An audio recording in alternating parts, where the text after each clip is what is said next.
These questions are designed to unfold and explain your teachings and are asked in the context of the teachings of Ramana Maharshi, which reflect the ancient wisdom. There is the fundamental question, who am I? Who are you? This, whatever at each moment is who I am, without necessarily having to have something that's substantial behind it. But there is a sense of arrival when one feels at one with the energies everywhere, as if one has a feeling of settling into one's place that was always there in the universal energy, and then coming from there is a feeling that this is who I am. But at the same time, it's possible that even beyond that, there is a place where you cannot actually answer the question except to smile or to do the next thing that you're going to do, or say the next thing that you're going to say. It comes out of nowhere. Thank you. Many seekers are looking for enlightenment as if it is an experience. What is enlightenment?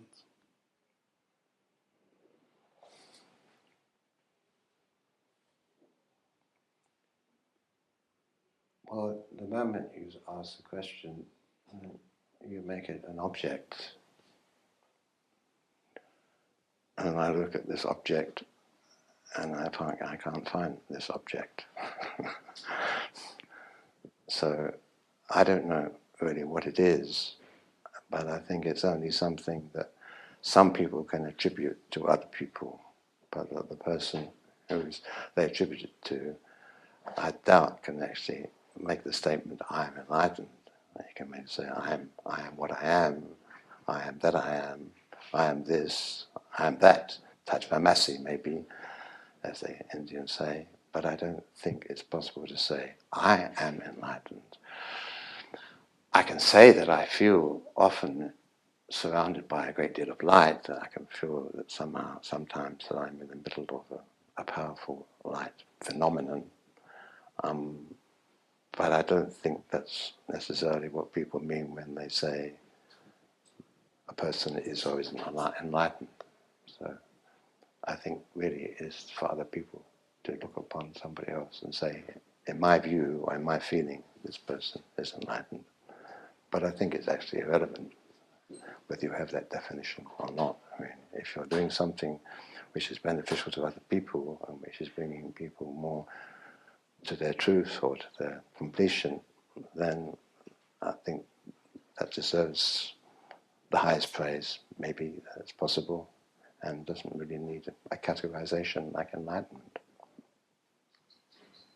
And for example, in your own experience, was there a particular moment when something happened? Yes. Or was it something gradual? Both. I think that I had a number of Satori experiences in my life, some of them in Pune when I was first there, which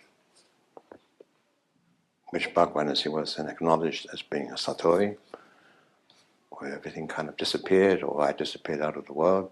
I remember one occasion when I was doing a leader group, which was my group there. It was my birthday, and when I went into the group, everybody somehow had learned that it was my birthday, and they all picked me up and they put me up in the air and they swung me back and forth and they sang me songs, and suddenly in an instant I was not up there, I was somewhere far down below, wondering what on earth these guys are doing and what is a birthday, and a birthday is meaningless, every day is a birthday, and what's all the excitement about. And somehow I fell into a space and I stayed in there for several days. So that was an enlightenment experience. But then, sometimes that was maybe one of the strongest satori's I'd had, but I maintain that the early sato is always the strongest because of the contrast between the place you were in and the place that you're thrown into. If that's really a great leap, then you really feel, well, this is an incredible experience. And then, but as you go on working on yourself, or with other people, with a teacher, you get nearer and nearer. So then the jump into the same sort of space doesn't feel so grandiose as it did the first time. But I look upon my awareness of simple reality happening when I was on a walk. I was doing a seminar in the summer of 1994, I think it was, in Germany. And I was going for a walk in the break, and then I saw two birds flying by. And there was nothing else but the birds flying by. That was all that there was. And then I went back to join the people for the afternoon session. And the way that I was completely fresh for me. I mean, in a way, I was the same person. In a way, people were there, but something had happened, and everybody knew that something had happened. And so there was a transformation of some sort. But it wasn't something that I could say, well, this or that has happened. You know, I've become enlightened, or I've seen, or I'm having a satori. It was something that took place in a kind of indescribable level, but it made a great conversion to my reality. And I think I recognize that as being a significant moment. And I think somehow it's got mixed up with a realization that also I attribute to what I attribute a great leap of understanding for me, that I had the greatest thought. I mean, I had a busy mind, like most people. I've been to the university, to Cambridge, and I'd been with a lot of intelligent friends and long discussions in the night, so I had a good mind. I was always somehow looking at things and trying to bring some fresh intelligence to it. And then at this time I had this realization that what I wanted in life, my mind was not going to be able to find for me. And from that moment I have had no trouble with my mind. That if my mind is busy, I can just turn away, I can simply stop thinking, I say I'm thinking about something, oh, it's going a bit crazy now, not getting anywhere, I can just stop it. Because I no longer believe that listening to the mind, sooner or later, is going to produce the goods. So I can let it go.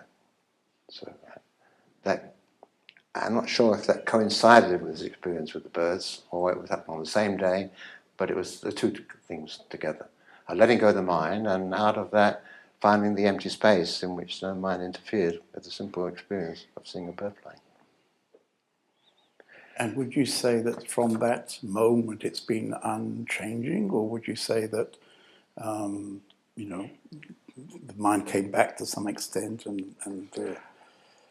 Well, I think that I skated on a certain level which became more and more solid as time went on, and has become particularly solid, I think, in the last couple of years, and that it feels like a basic ground, not something that I have to lose.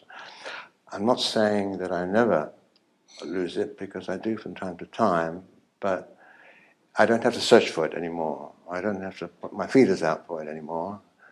I feel that if I just let go of something that's taken me away from it very quickly, I simply land on it. I simply fall back on it. And it's that same feeling that I always had, that this is the basis of my existence. And it's the basis of all existence too. Are there any qualifications for enlightenment? Is practice necessary? And if yes, what form do you advise?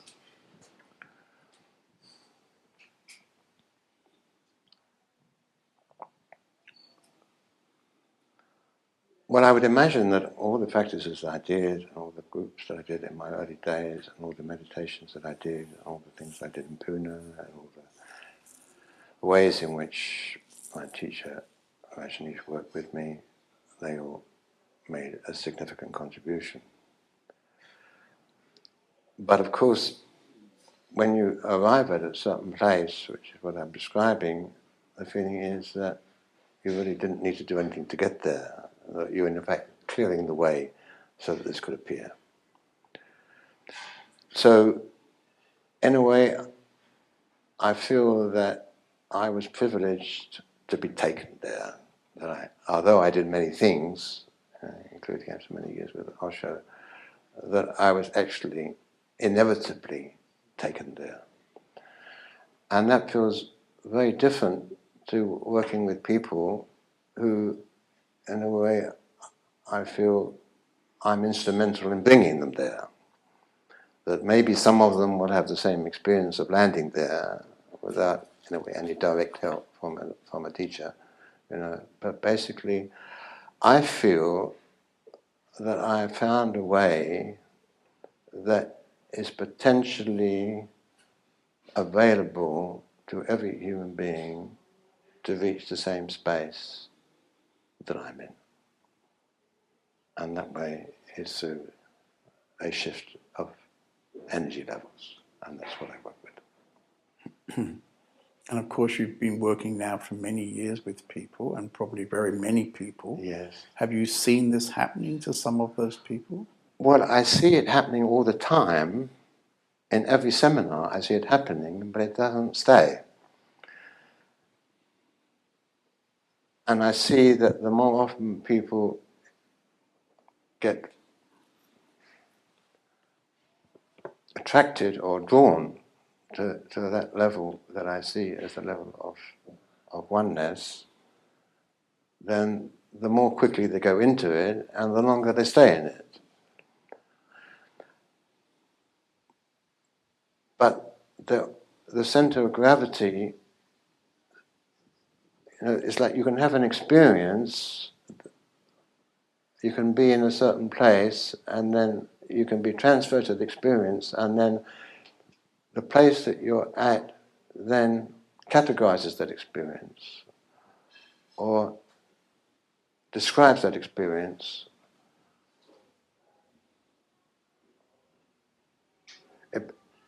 It slots it into a certain picture that one is having of oneself and one's experiences, but the center of gravity doesn't shift in itself. It just says, aha, I had a satori. I had a satori. Now, of course, when you're in the space, you don't say, I'm having a satori. It's just where you are. You don't describe it anymore. So this movement of seizing an experience and saying, this is what I'm going to call it, or I'm going to tell you what happened, that the one who's speaking is coming from a place which is not in that experience. And that one, which I center of gravity, slowly moves closer and closer, I believe, to that place, and then joins it. And then you're not saying, I'm having this or that experience, it then becomes, this is who I am. But in a way, everybody in a seminar, many people in my seminars do go into an enlightened space over and over again, but they are not in it. I mean, their energy is in it. You see, I see that it's all to do with levels of vibration, and it's like the old-fashioned alchemy, where they try to change base metals into gold, and the idea of doing it was to change the vibration of the metal to the vibration of gold, and then the metal would have no alternative but to become gold. So in a way, it's very similar to this, that the feeling that if one connects with the dimension, the vibration of bliss, then you have no choice but to feel bliss. If you connect with a level of love, then suddenly you will feel love. If you connect with a level of oneness, then you will feel oneness with all things. If you connect with a level of a deep, peaceful tranquility, silence, peace, then that's where you will be. So it's like through the work I do, I try and get people to connect with these or to access these levels, and when they do, they have the experience, no question. But they are having the experience. And they may have that experience 100 times, or 200, or 500 times, and each time is, I came out of it, I felt this incredible peace, or I felt my mind stopped. Somebody wrote to me after my group, and just now in Während, just one evening, she said, time and space disappeared. My mind stopped. I was absolutely simply there. So she had a question, a sort of experience. And then she writes to me about it and says, Michael, thank you very much. I had that experience, you see. And you may have to have that experience 1,000 times, but you're still saying, I had that experience. But you're not yet being that space that you were in when you had, and you, who are not in that space, had that experience of being in that space. Right.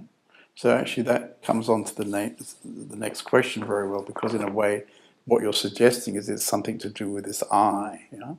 And Ramana, he said that self-inquiry is the most direct route to realizing the self. What do you say about self-inquiry, how to conduct self-inquiry? So this was his method of asking, who am I? Yeah. And it somehow brings light onto this I, the identification. But I didn't find... I remember something flashed me. There was a magazine, I don't know whether it's still running, in England in the many years ago. It just started off, I forget what it was called now. A spiritual magazine. And then I put something in that magazine which said everybody is looking for God, or whether they're the God or the Buddha, or for God, inside themselves, whereas that is the only place where God is not. Strange thing to say. And the next week, in the letters column, a master of some sort had written saying, "Oh, Mr. Barnett is absolutely right, but he shouldn't say so. He should not tell people this, because then they will stop the work. Because the only thing you can work with is yourself." So some are telling people the only place where God is not is yourself. He's saying, "Now where do I look now? Where do I look?" So that came out. Making that statement came out of the feeling that looking inside myself and finding all sorts of different levels, at some point it stopped, and then I found what I was looking for outside myself.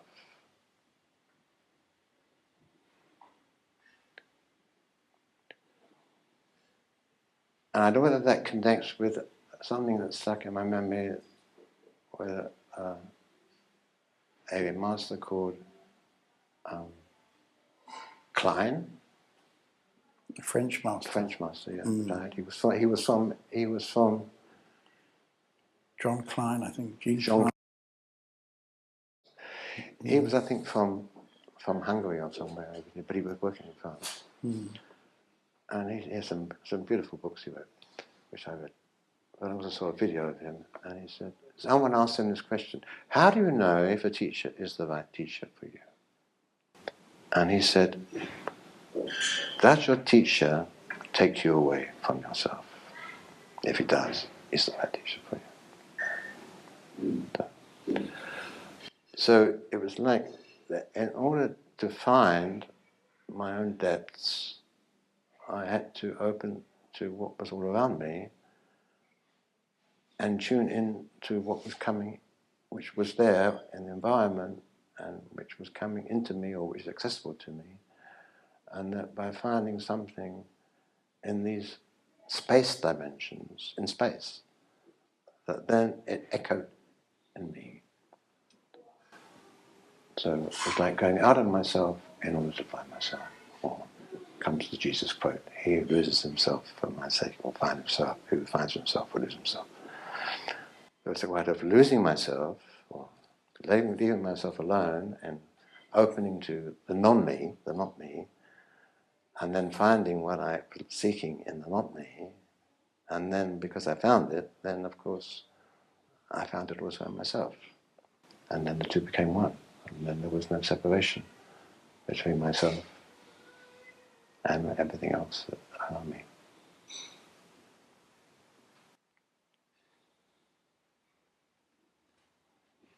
When Ramana was asked, when will the realization of the self be gained, he replied, when the world, which is what is seen, has been removed.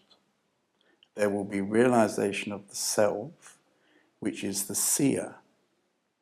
What is the true understanding of the world and how to remove the world? Well, you can remove the world at any moment.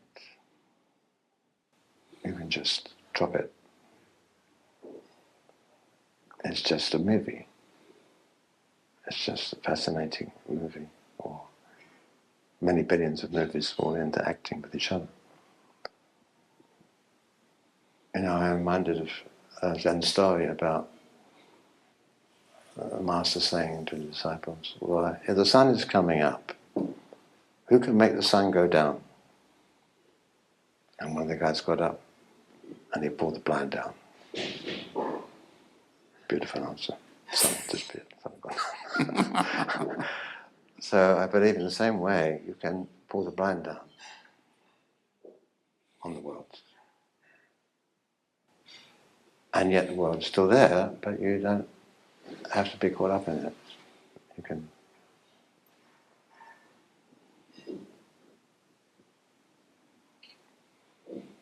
can find a space that excludes the world, and you can move back and include it again. In a pure space of stillness and silence and oneness, there are no boundaries, there are no frontiers, there are no seams, so there's no objects, there's no separations, there's no items. And one can, therefore one can simply do that almost at any moment, really, and the world disappears. And then it comes again when you turn towards it. So it's only there as long as you participate in it in some way, as long as you enter it. But if you stop participating in it, and you find a place you can go to when you're not participating, you're not dependent on it in the sense that most people are, that if they don't participate in the world, they feel they don't exist. If you can find a nice isolation place that's independent of the world, then the world disappears. And in that place, there is nothing negative that you can do to anybody. Impossible, because you are one with everything. And you're not in the subject-object, you're not in the conflicts, you're not in this versus that, me versus you, this religion versus that religion, this country versus that country, this belief system against that belief system. It all vanishes in a flash. Pow! Flash goes. And you're out of it. And yet it's still there, and you can return.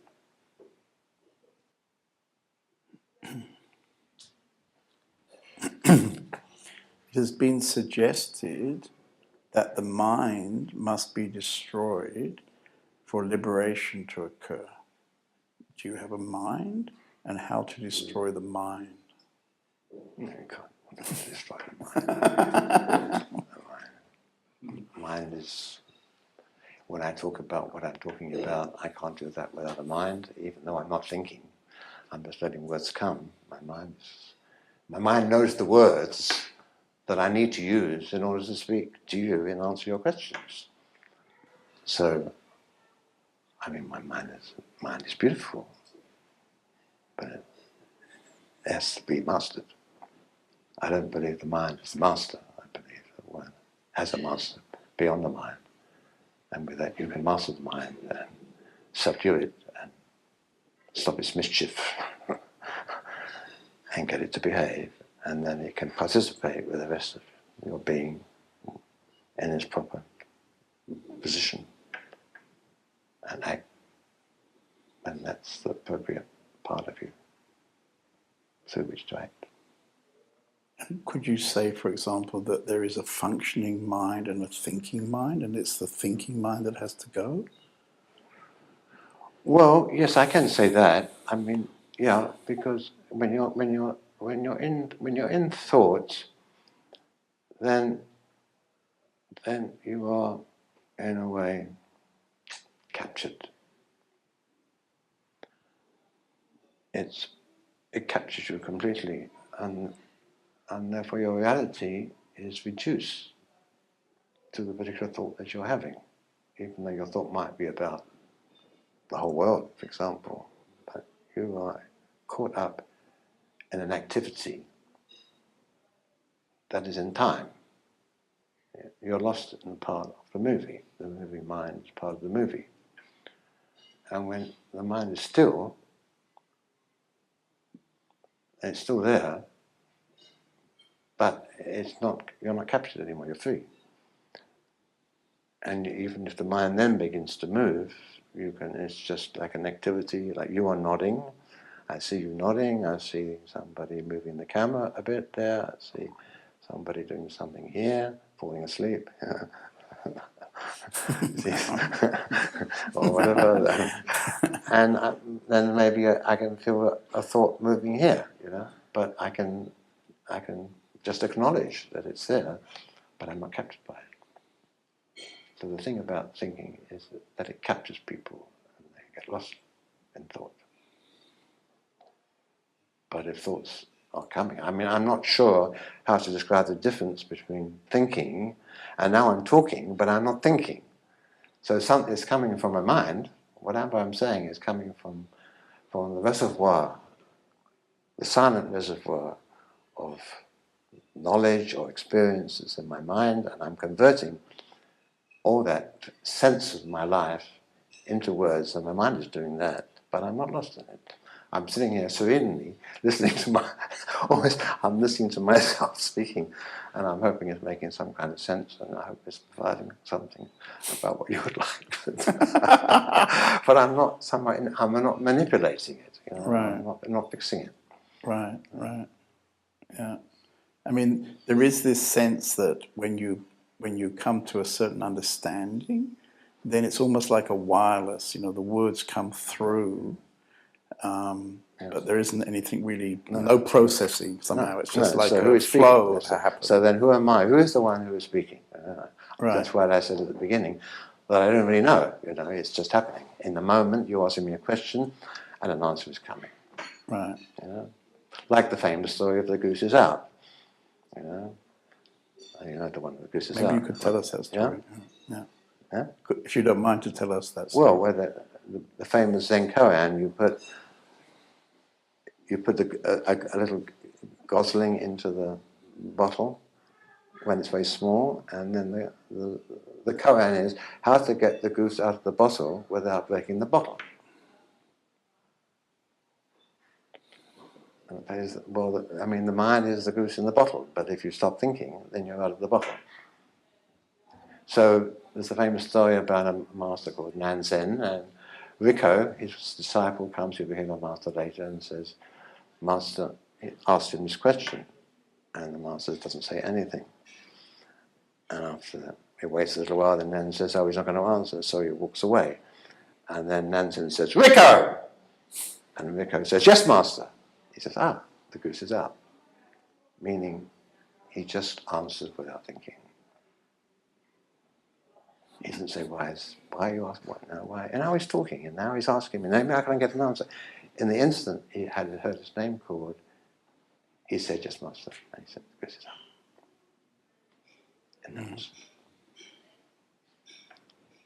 And this is relevant for me because once in Pune, when I was sitting there at a lecture, you know this story? Yeah?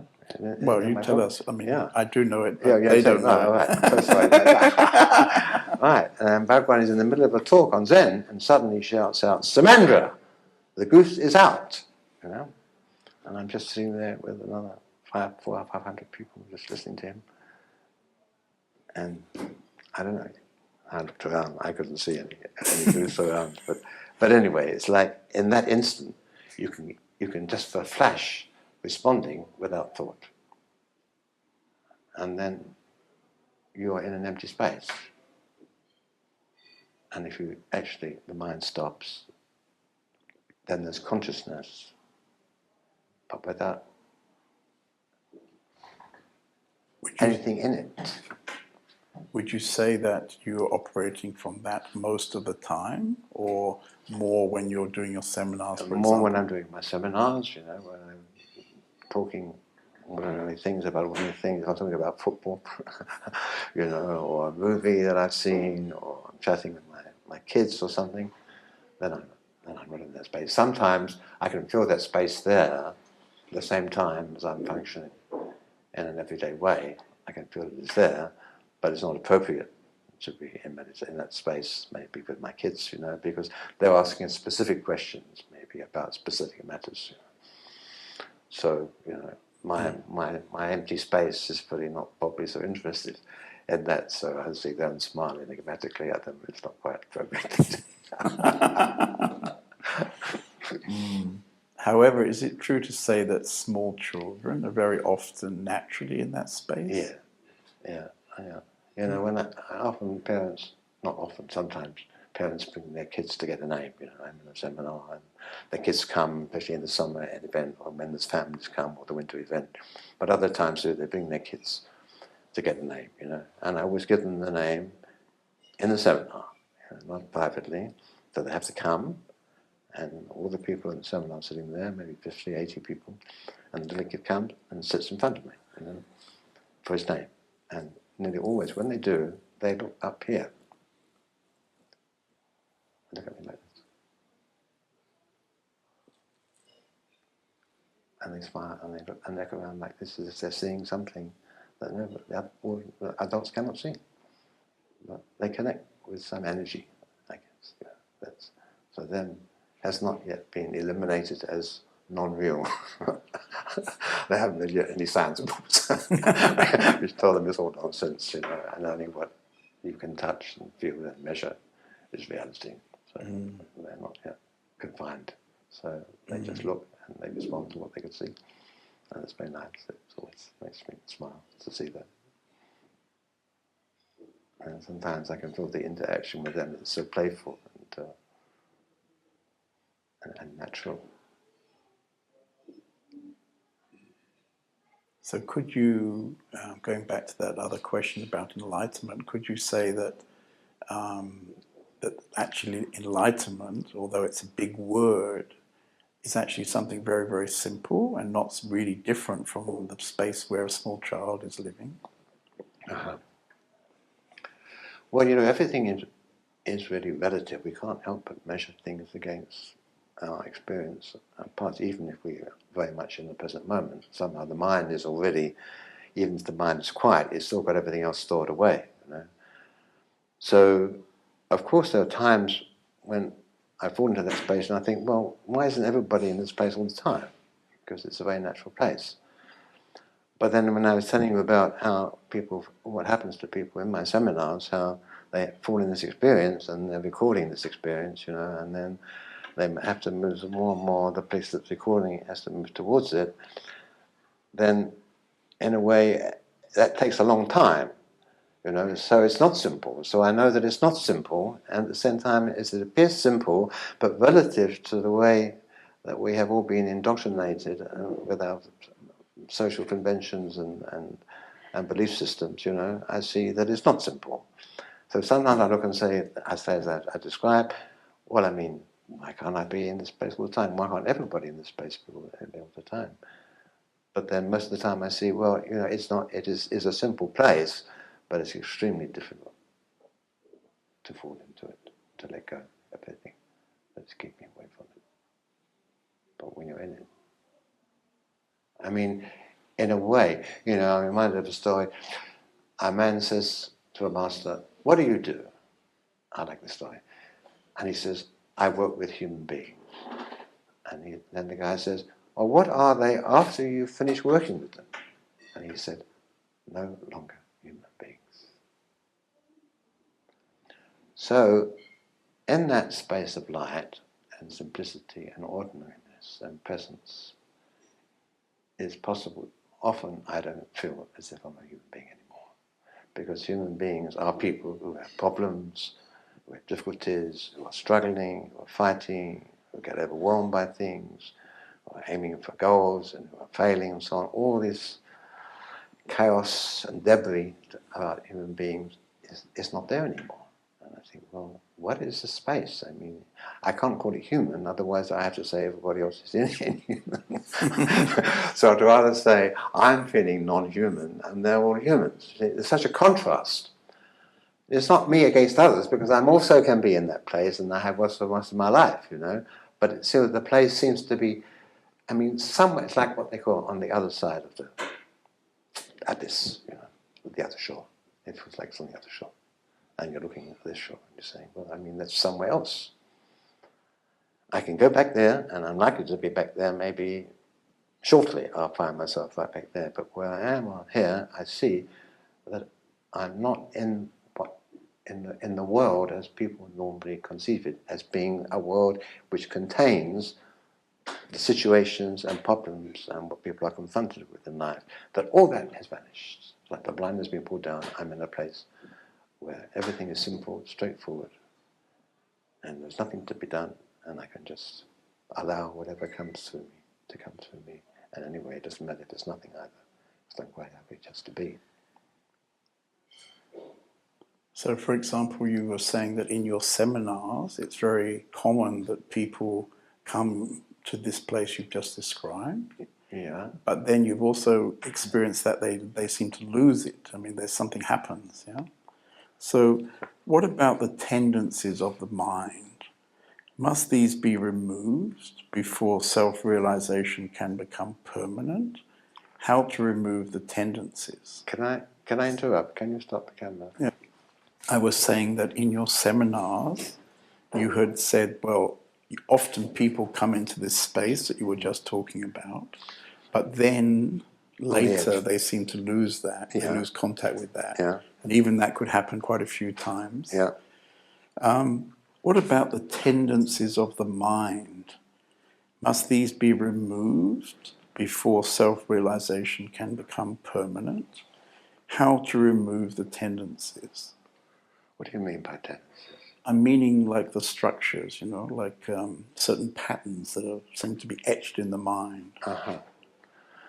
But when your mind goes quiet, then they disappear. Yeah, exactly. So then you seem to be in that nice space, Yeah. but then you go to work tomorrow morning and then those structures take you back out of it. Yeah. And Well, they don't have to go, but they have to be able to be let go of. They don't have to disappear. I doubt they can never disappear.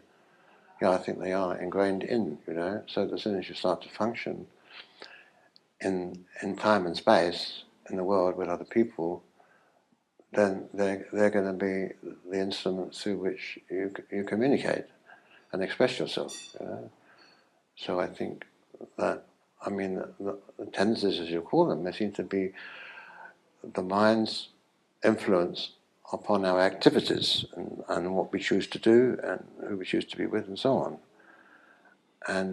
And these tendencies are part of who you are in the world.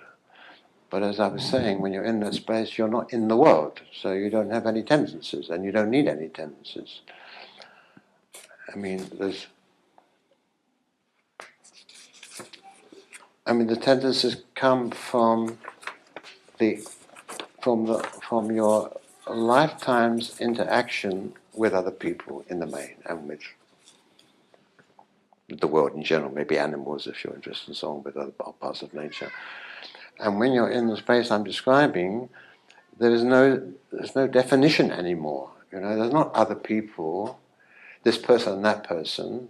There's just a oneness which includes everybody, but you're not focused anymore. And if you don't focus, then you don't need a movement from you towards that which you focus.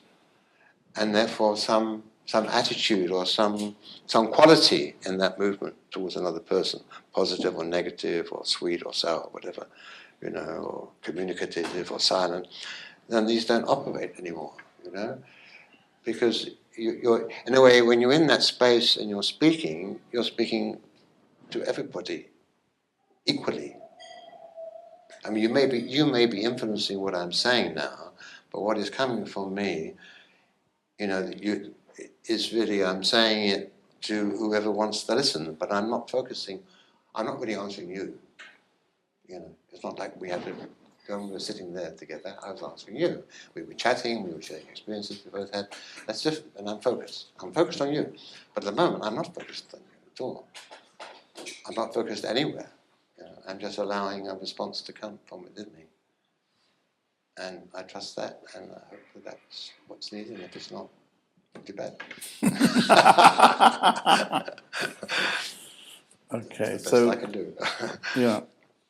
So when we were talking and chatting just now, we got onto the subject of destiny. Yeah. Just a second. My inquiry is not working. Okay. Maybe you could just do his button, and then it would work. Ah. No, it's not. You're not getting any sound? If I do this button up. No, I get the sound from your microphone. Can we do something? Is that working? Yes. Okay. Okay, I think it's all right. Yeah. That's right. Destiny. So when we were talking over there, we got onto some stories about destiny. What about destiny? Do you expect things to simply happen, or are you expressing your free will and choosing?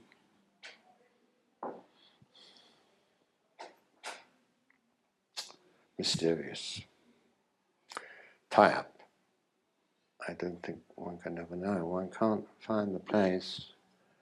I think it's beyond us, the place where the personal expression and the destiny meet. That place is invisible. So I can't really say much about it. I think it's a very natural fusion between the two. That's inbuilt. And that in a way looking for it is trying to separate something that's actually one.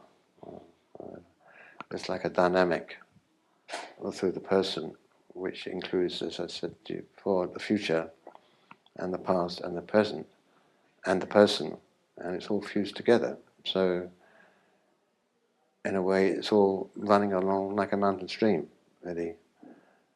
And yet you can have things in the mountain stream which seem to go this way and that way and miss this wave and not and go off on the side and then come back into the current again.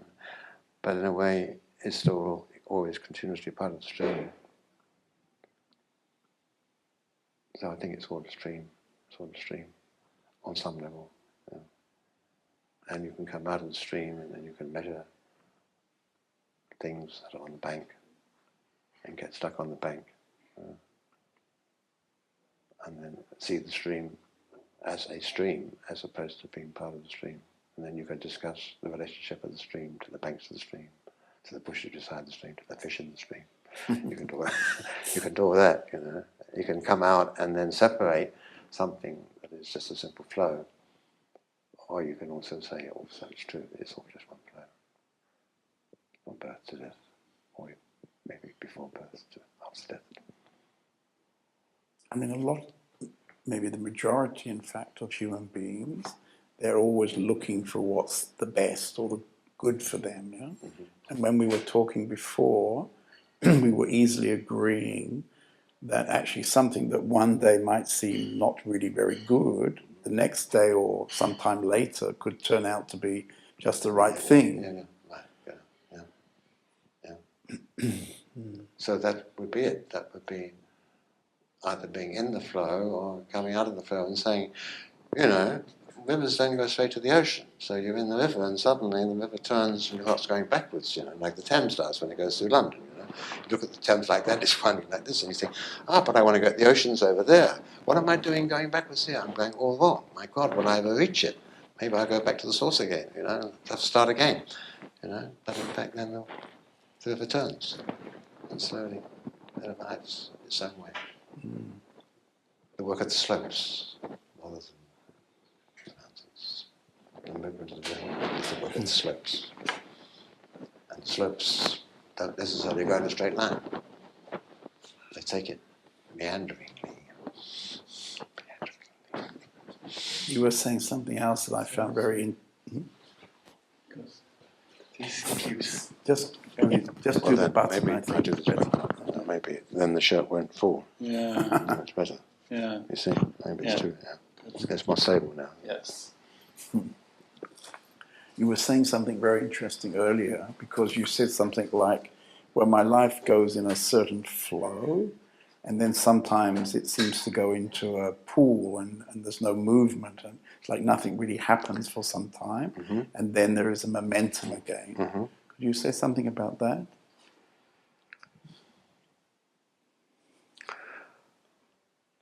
Well, it's a bit, I think, like the alchemy that I talked about, Ramananda, that somehow that you don't, in order to change the vibration of a metal, which they attempted to do, and to transform it into gold, then the way they saw it, the angle, the line that they took was not to change, say, iron,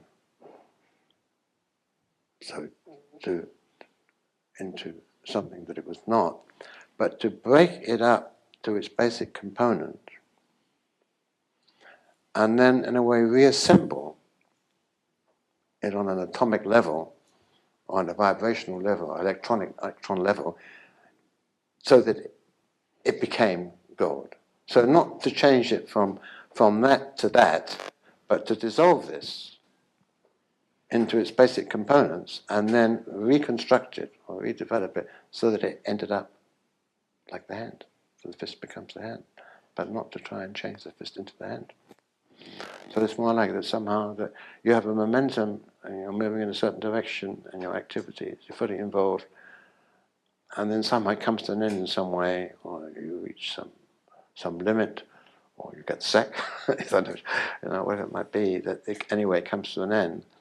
And then most people immediately say, well, what else can I do? I'm saying, well, for me, mostly it is that I just let go of that whole project that I've been on and go into a place which is a basic place of aliveness, but without any direction. And then to be patient in there, or to wait in that until something else comes, some catalyst comes from somewhere and draws me into another direction altogether. But the gap is necessary, and so that you get this feeling of something ending being one thing, and then beginning to be something else, rather than converting from being one thing to another thing. It's more difficult. People are always trying to change themselves. That's a very difficult thing to do, because the structures, you have to bend the structures. So rather than bending structures or trying to change, like this house, put it around so that I get a bigger sitting room, I have to move house. If I want a sitting room twice the size, I have to move house or build my own house. I can't stretch this. There's a limit to what you could do with a set structure, but there's no limit to what you can do from nothingness. What can be done, what can emerge from nothingness. Would you like to comment about creativity? Do you think, for example, we're going to Italy tomorrow and we're going to see Michelangelo's work, maybe, for example, and he's a kind of acknowledged genius, and there is a sense that there was no Michelangelo doing that sculpture, was coming in a way from nothing. In the same way, this as I was describing, a piece of granite, huh? Right. And then, but he looks at it and he sees what he's going to make out of it already before he starts. Huh? Yeah. And he just fulfills that projection.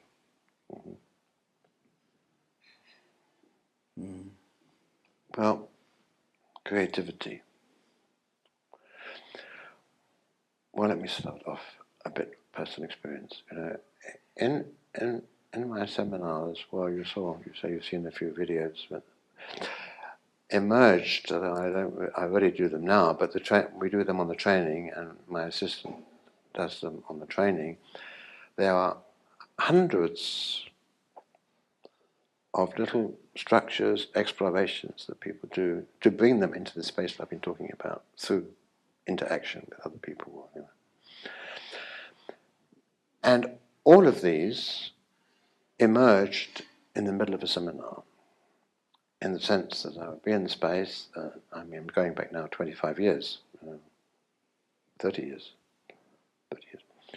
I would say to people, pick a partner, right, and make a group of 4, right, do this, and then put your hands like that, make a diamond, and I would be hearing it for the first time. Some people would be transcribing and remembering it afterwards and writing it up, you know. And all of these came in this way, that none of them came, I know, if I do that with the people, then it should work out, that they would have such an experience, which is in the right direction. I would simply hear myself saying, do this, take hands, take the finger, follow the finger, whatever may. And all of them, without exception, emerged spontaneously out of being in a certain space with other people. And the creativity in this kind came just like that. Yeah, I think that's what I was getting at. That's my also my own experience. It's like that. You know. I'm totally shocked how I'm just sitting quietly, and suddenly this incredible idea comes out of absolutely nowhere. Out of nowhere. And then it gets manifested. Yeah.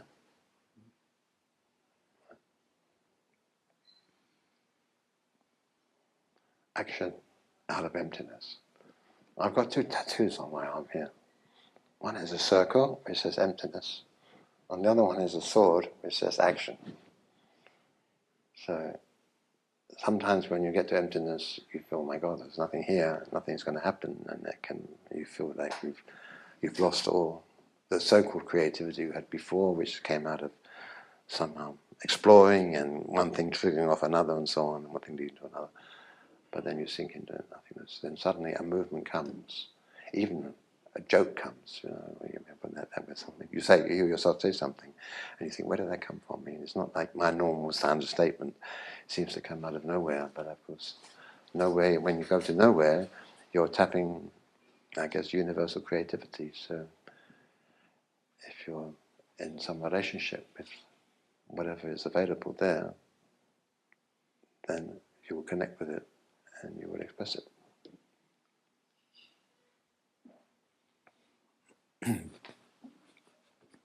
It appears essential to meet a master and surrender to that master. Who is the master? What is the master's role? And how to recognize a true master?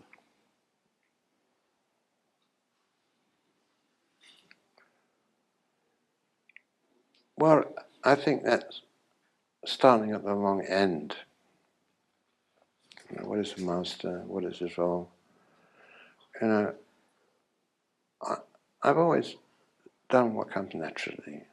I mean, I always have to be myself as far as I'm aware of myself. And before I thought I wasn't myself, I was still as much myself as I thought I could be, you know. The path of authenticity, and that's what Osho actually said to me, your path, which I knew anyway, your path is the path of authenticity. Just be true to yourself, and it doesn't matter whether you're right or wrong, you will reach the rightness of yourself. You know. So, now I've lost the question, what was it now? Oh yeah. About a master, you know. Oh yeah, but the master, what is a master? You see, so somehow, so that's the way I've worked, you know. And I see that out of my relationship with energy, it's quite clear that to some extent I have a lot of mastery over energy dimensions. I have it. I mean, I've been given it. It's just a fact. You know, I haven't mastered it so much as it's come to me. You know, I see that I can do amazing things with energy. I see I can look at somebody lying on the floor and I can move my hand and their body will turn over, you know, for what it's worth. But some, not just to play games, but I see that if I'm working with them and I happen to feel that's the right thing to do, the effect is always immediate. I see I can walk into a room with 100 people and that within 3 minutes everybody will be in silence. You know, they'll just fall into silence even if they don't want to be in silence. It will happen, you know, and I see that's an energy thing, you know. So I see that I've been given, I've been given a certain mastery. I'm sure that it's much more possible than what I can do, and maybe will evolve in the time to come, because I think energy is a new evolution for me. You know, I see that I have a mastery over, and I see that the work I do leads people to say that Michael is an energy master, or he's a master. Also, because I do other things too, and try and help people with their lives. But I can't start with saying, well, I'm a master, and your relationship to me has to be such and such a thing, and if you're not, then I'm going to kick you out, or I'm not going to give you anything because you're not related to me. I can't do that, you know.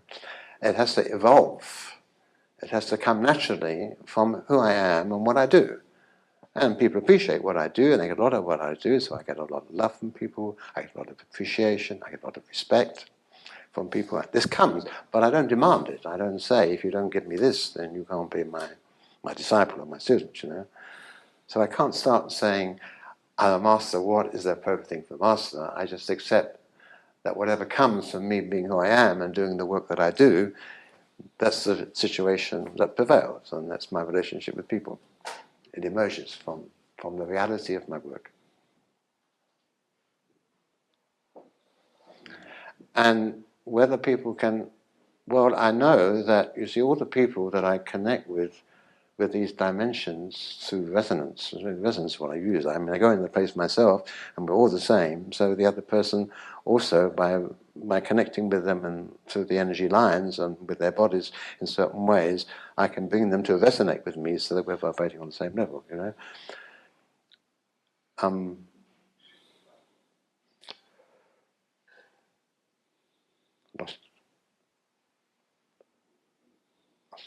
Lost the point of that. Sorry. What is the master's role? Right, master's role. Yeah, right. So the point was that these people, all of the people that I work with, have up to now not been able to find those dimensions themselves. And quite likely would never have done. Maybe one or two would have done. They would not have done. Although they're there, you know, but to find them is difficult. But if I can manifest them rather, in a body and in a form that is familiar to them and which they can directly relate to, then they can receive it from me.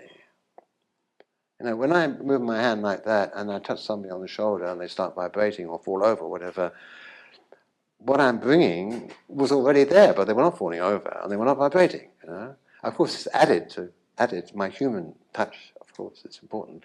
But the thing is, what I'm actually taking into them is something that is already there. I mean, I am receiving what I'm giving to people, but I'm receiving without anybody giving it to me. I've just found a way to open to it and allow it to come in and become part of my being when I'm working, especially. I can simply say, you can use me in a way. I'm not saying that, but in amounts, I would say, if I can do anything for these people through energy, you can use me. I'm available. I have nothing. I have no restrictions in me. I have no demands. I have no feeling that it has to be a certain way. You know, I can become one with the energies. You know, I'm happy to do that for these days I'm here. And then I go to people, and then I can bring that which they cannot connect with to them, because I'm an intermediary. I'm a human intermediary, so I give it to them in a way that they can receive it. Because they're used to being hugged or touched, or felt, or spoken to, or smiled at, or looked at. That's not so unusual. I may look at people in a special way. They may sometimes, when I look at them, they can't look back, you know. Not that I'm doing any goggling, but it happens, you know. But the thing is, looking at them is not something very strange, you know. So, in other words, all that I do, in a way, is maybe extreme, in a quiet way, have an extreme effect on people. But what I'm doing is very normal. I'm just a guy walking around the room, smiling at people and putting my hand up like that, doing a little dance in the center of the room, like you see on the video, doing strange things, you know. But I'm a familiar person.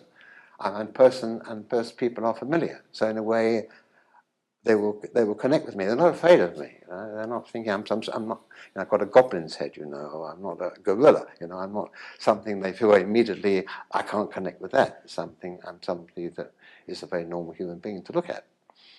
So they get open to me, and then I can feed them something which they cannot get directly.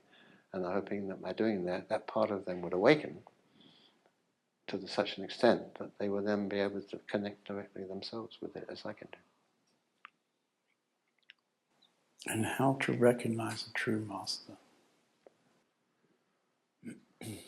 Well, I already quoted you what John Klein said. You know, you recognize him. Does he take you away from yourself? So that was not my words. That was something, and of course, I have some sympathy with that statement.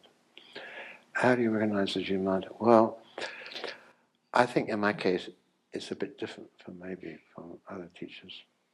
And because I said that my work is resonant, is through resonance, that, and I said to you that I felt immediately an affinity with you when I met you, when I saw you, when I saw your picture, I thought, I'll get on with that guy, okay.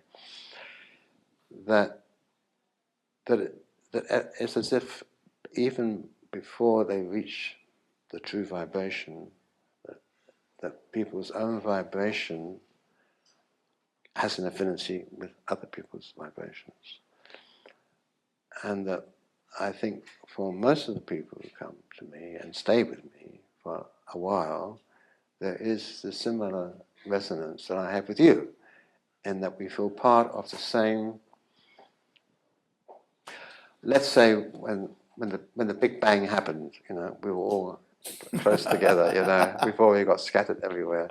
We were like even atoms in a little area in that place, and then we all knew each other, and there was a certain vibration in that part, and then we recognized it when we came. So people, aha, this guy, this feels right. He feels right for me.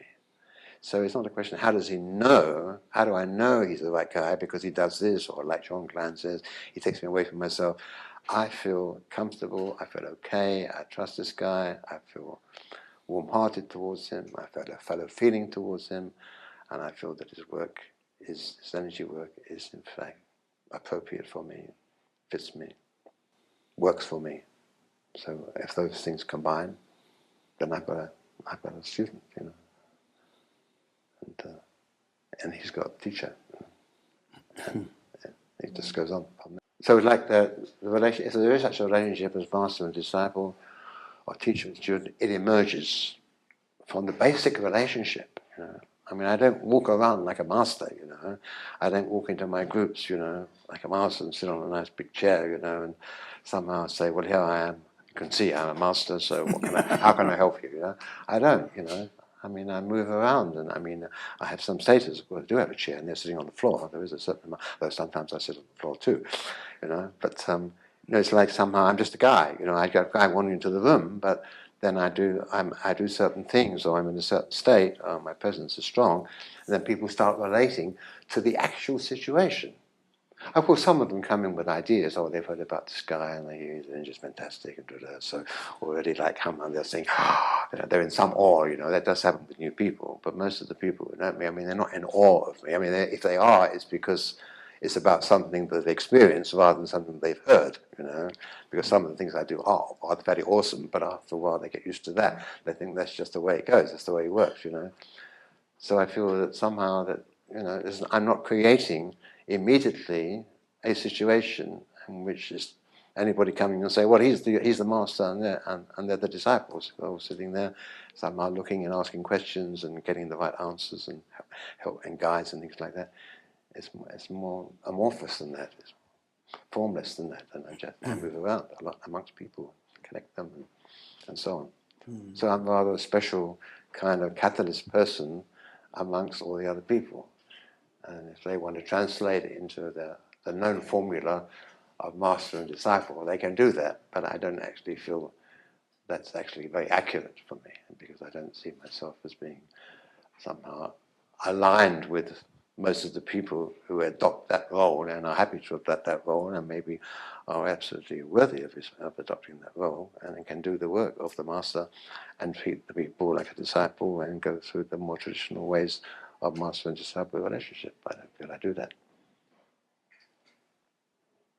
I mean, as you talk, I'm getting this memory of a story, you know, how somebody came to visit the Zen master and they saw this guy in the garden and they asked him, you know, how to find the master. And he said, oh, you go this way and that. And then when the guy find the building in the end, the same guy he met in the garden is sitting in the chair. I always like that story. I know the story. But on the other hand, there are masters who do quite a big production. Yeah. No, I'm not. I'm not saying that I'm against that. You know, that it's wrong. Not at all. I don't have any criticism of that at all. It may be what works. If it works and people are getting from that setup, I mean, Osho was like that. I mean, you know, he was on his own. He was there. He was the master. He was there. There was no question who was the master at any time. There was never any question about that. And everywhere was a distance. If you meet, he said in his early book, Way of the White Clouds, what do I do if I meet you when I'm walking? He said, you don't speak to me. You don't talk to me. You ignore me. You pretend I'm not there. That's the first book. Way of the White Clouds. He said that. If you meet me, don't communicate with me as if I'm some guy you've met. Whereas, of course, if I meet somebody on the garden there, hi, you know, I mean, beautiful roses, you know, I mean, it's perfectly natural for me to have a one-to-one conversation with them or whatever. You know? So I'm not saying that it's wrong. It worked for him. Look how well it worked for him. Look how many people got so much from him, and how many people he had, you know. But it worked for him. But it doesn't work for me. So the way I work is the way it works. Right, right. You've talked a few times about Osho, and obviously I can sense when you talk about him, there's a lot of devotion towards Osho. I can feel it in your energy and your words. Traditionally, devotees had tremendous devotion to the Master. Please say something about devotion in the pursuit of awakening. Well, I think there was a period when I felt a great devotion to Bhagwan for some years when I was in Pune. I mean, I wasn't the devotional type. I wasn't a prem, I was an anand. So, I mean, he was also a consciousness reality for me, and therefore, because of conscious reality, I was not I mean, there were things about him that that I was not so happy with. You know? I mean, I could retain a certain distance, critical distance, let's say, critical distance from him, for sure. From the very beginning, I always could do that. But my heart was very much in love with him for many years. And I think now I would not say that I'm a devotee in retrospect of Osho. I would say I'm a great admirer of him. I have a great respect for him. He makes me laugh when I think about him, about the tricks he got up to. I think he was a real trickster. I think he was very playful when he was tricking. I think he did a marvelous work. I think it was amazing how he gathered so many capable people around him who were able to do the work with other mortals that he couldn't do directly because there was too many of them, or it was not quite the work he was supposed to do. I mean, the whole setup, you know, with all the seminars and the meditation teachers and so on, was just an incredible happening. And I think thousands of people got transformation out of that. So I have a great admiration for him and respect for him. And do you feel that that devotion is an important part of the journey for a seeker? Well, I would say, rather, again, I have to turn it around a bit, Ramananda, and say that if you have a great affinity, a respect, an appreciation, an affection, an enjoyment, a happiness to be with somebody, then a certain amount of devotion is bound to be there. You know, it doesn't have to be separated from the devotional type, you know, the Janani against the, you know, the bhakti, you know, but they do in India. This is your type, that's your type. You know, and some people can just, you know, play music and have big eyes and just become one in the heart with the master. You know, I was never that type. Not that type. But when you say, is it necessary? I was saying, again. I'm kind of turning some of your questions around. I'm saying, well, it's not a question of it's necessary, but it's inevitable that if you have the right relationship with a teacher, it's inevitable that you will feel some devotion to him. Some pure love, which what devotion is, without any kind of negativity or thoughts coming in to cast any shadows on that. It'll be a pure feeling of great guy. I love him.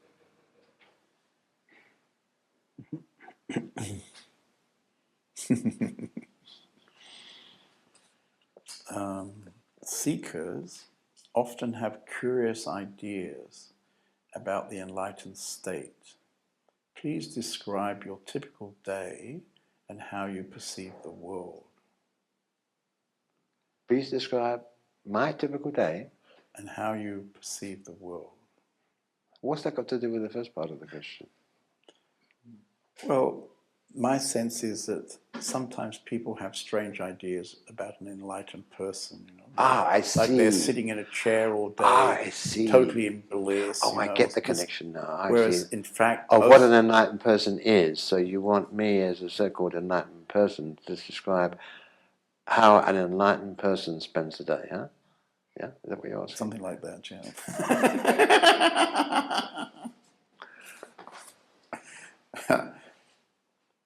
Well, I mean, I don't know where. I mean, there's days here, and there's days on my seminars that are very different. You know. Here, I get up at 6 o'clock in the morning, and when I'm on seminars, I get up at 8 o'clock in the morning. That's a good to start with. You know. And then I help to see my kids after school in the morning, and they're here, which has got nothing to do with anything else than being a father. You know, and then, I don't know, I spend a lot of time when I'm here answering mail. A lot of people write to me, and I send, I guess, at least 100 emails every week, if not more, in exchange with people, you know, and some other letters, and I have meetings with people about the situation. I watch football whenever my team is playing, and sometimes another team. I also watch tennis sometimes. I watch cricket sometimes. I only watch sport on television. Occasionally I see a movie in the evenings.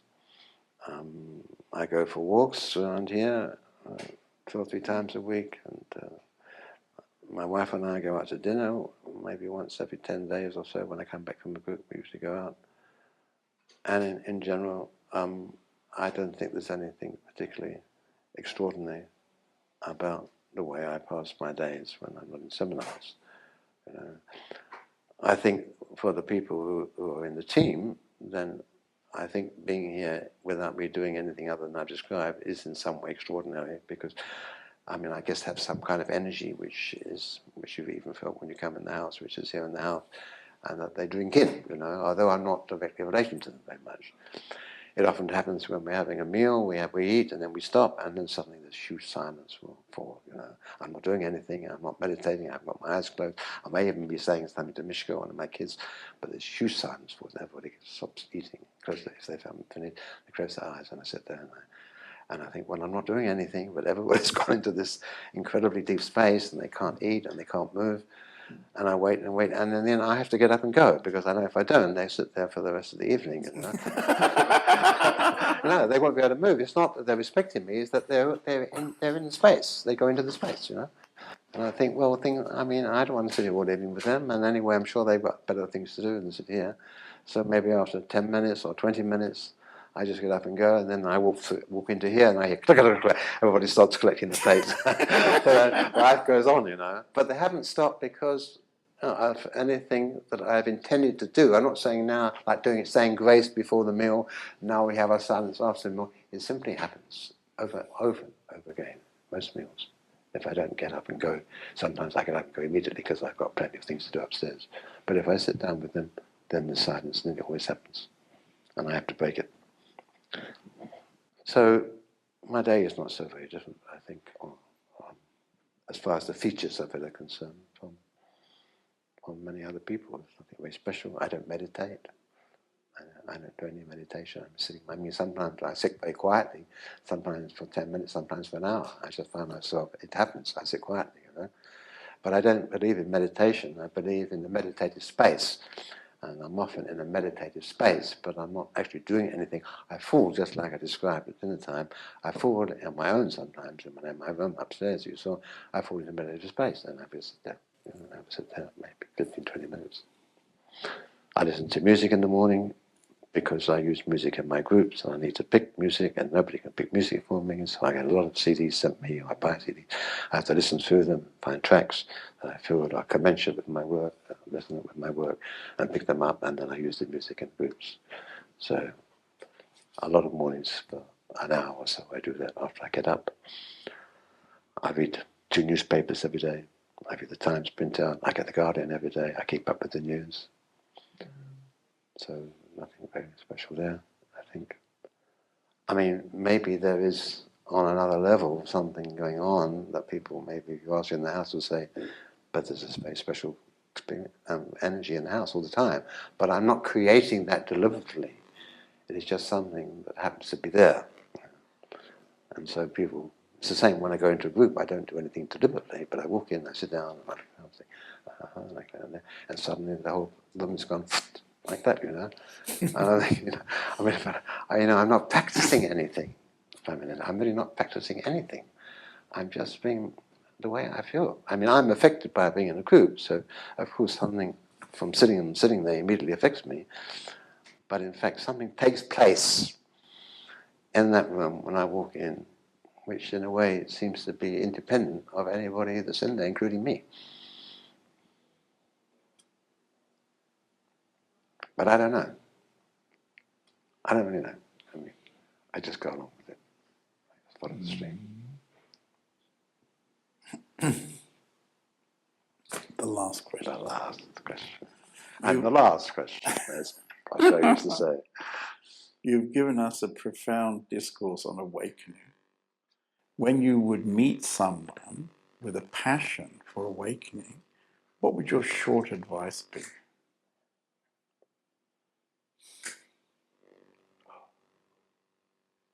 Oh, but I do meet people with a passion for awakening. And I love it. Oh, I love it. I think this is a real seeker, real disciple. Whether he stays with me or whether he finds another teacher, I don't care. This guy or this woman has it already in them. I can see that they have the potentiality to get to the peak of human capacity. I see it now. It's an energy I feel, or something I see. What advice do I give them? Well, I don't give them any advice, really. I immediately start working with them or the work will come to them in a special way because they are in this state. But I probably find that I can radiate more to them, I can embrace them more, that something in me responds to that state they're in. And that, when you see what I do, when I say responds, when something responds, I'm moving out towards this person, say you there, something is coming like this immediately to this person, something strong, because people only take what they're capable of receiving.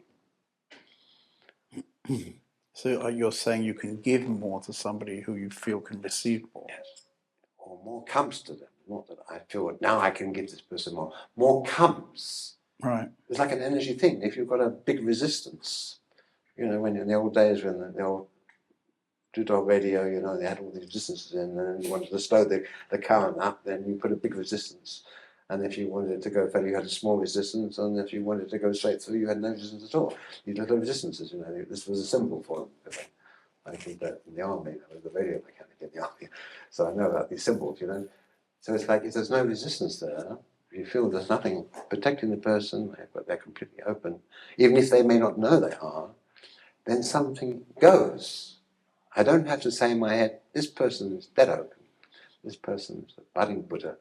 So I really have to give them everything I can. It doesn't work out like that. It's just instinctively comes towards them.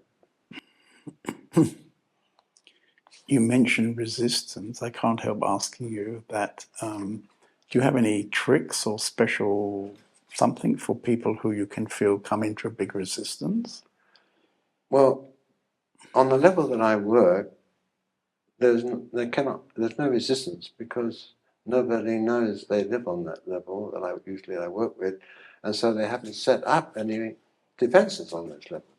On a person-to-person level, they've set up many defenses. They know how to deal, how to catch the balls and throw it back and dodge, and put their armor on, stick at the sky and pretend they misunderstood you. All these tricks people use, but on an energy level, no one has yet put up any defenses because they're not familiar with it and they haven't protected themselves because up to now maybe nothing has come towards them that they're aware of anyway. Of course, everything is always coming on that level as well as on the other levels. We're all in touch with one another. It's not that I have invented energy exchanges. They're always there. When you walk in and say, I'd look at that guy, well, oh, that wasn't too tricky to me. You know, it's coming, you're picking up not just the expression on the faces, but energy is telling you this or that about them, you know, and we're picking it up without actually knowing what the lines of communication actually are. That is bringing up this understanding, or this perception that you're having of another person. You know, that is actually coming. So this is always going on.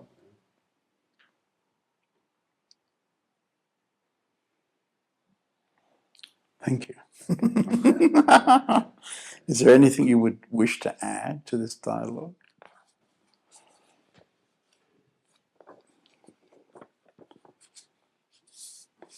I mean, as we were talking, for example, I became aware quite quickly that, in a way, the questions don't particularly fit the way you work, you know. So I don't know if you would like to express something that you feel would more closely, you know, express the way you work. Well, at the moment, I mean, I've published a lot of books, as you know, more than 30. And just this afternoon, I was working on finishing, and I sent the book out to a couple of friends to go through and make their suggestions. You know, so I'm doing a final editing on it. And then I was just doing it before you came this afternoon, and yesterday, of course, as polishing off. And I came across a talk that I gave at the Rainbow Festival in Baden-Baden last year. And I read this through and I thought, but that really describes what I do. So I ran a copy off and I'm going to give it to you. Because, you know, that's like, you ask me, what do you do? You know, I'm telling people what is happening in my seminars. You know, whereas here I was not, you know, I was sometimes trying to bring in something of my work in response to the questions which are very general, which apply, I guess, to all teachers to some extent. But I'm not exactly, as you said, discovered, not exactly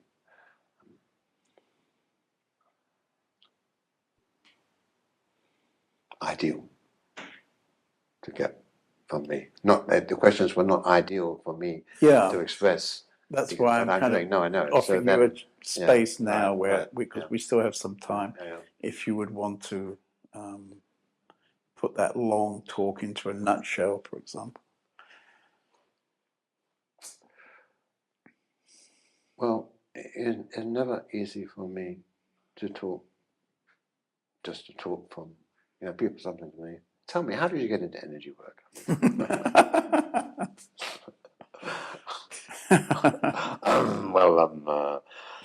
You know, so it's hard for me to kind of talk in a way theoretically. So when I was talking in this talk, which I was going to give you a copy of, then, you know, I'm faced with a lot of people. I'm giving a talk in the morning, and in the afternoon I'm giving an energy happening, you know. So in a way, in the talk, I'm saying, well, this is the kind of work that I do. You know, I don't teach through talking very much. I mean, it's an ancillary thing for me. Talking, you know, at the end of the groups, usually I get taught questions and answers, and people ask questions either about what's been going on, or more about their lives or relationships or something so else. You know, so in fact, you know, then my talk then is purposeful. You know, I'm saying, look, I want you to know what's going to happen. You know, but when you just say, well, tell me about your work, you know, I think, come to my next seminar. You know, I can't do it. I can't do it. It's too theoretical for me. Yeah. Okay. Is there anything you would like to add, just to give us space again, if you? No, I don't think so. I mean, also, I realize that when I think about personal things, and we talk quite a while. We talked quite a while together before. I told you a bit about my family, you know, how important it is for me and my kids and so on. And we talked about past experiences and about you and I as human beings, really, and our experiences of life, what you've gone through, what I've been going through, some of the things. You know. So in a way, I feel I've covered some personal grounds, you know, some chat, some normal human exchange between two guys. You know. We did that. Mm-hmm.